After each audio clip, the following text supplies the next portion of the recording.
Amai-amai katanya dalam bulan Syabannya gak angkat kedih langit. Termasuk pengertian ni getuk buku awal dan gebuka buku baru. Jadi Nabi kepuasa dalam bulan Syaban, gepegah li Nabi fa uhibbu ayyurfa'a amali wa ana shaim.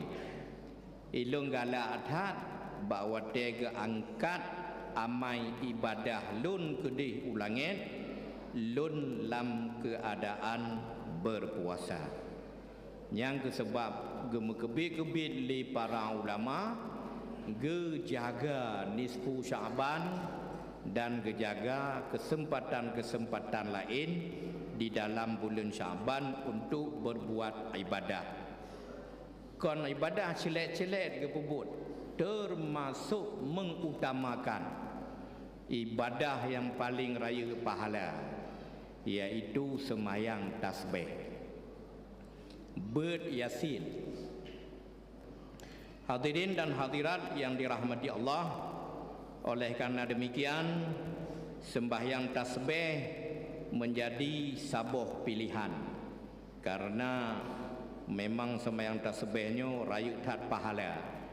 Sembahyang tasbihnya adalah pesanan wasit Nabi katanya sallallahu alaihi wasallam kepada paman beliau, yang mana kepegah li Nabi bak paman beliau, hai paman lun, tidakkah aku memberimu, tidakkah aku memberitahumu, tidakkah aku lakukan kepadamu 10 perkara.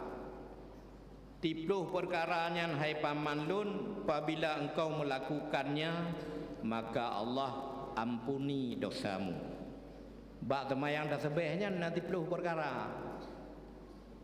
Yang pertama dosa yang awal, yang kedua dosa yang akhir, gampun. Kemudian yang kedua dosa katrib, yang keempat dosa baru, ampun ngon semayang tasbih.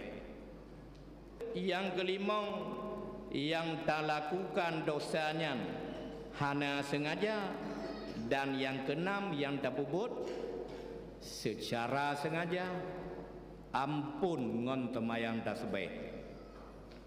Yang ketujuh yang ubit-ubit, yang ke-8 yang rayu-rayu abi ngon semayang tasbih.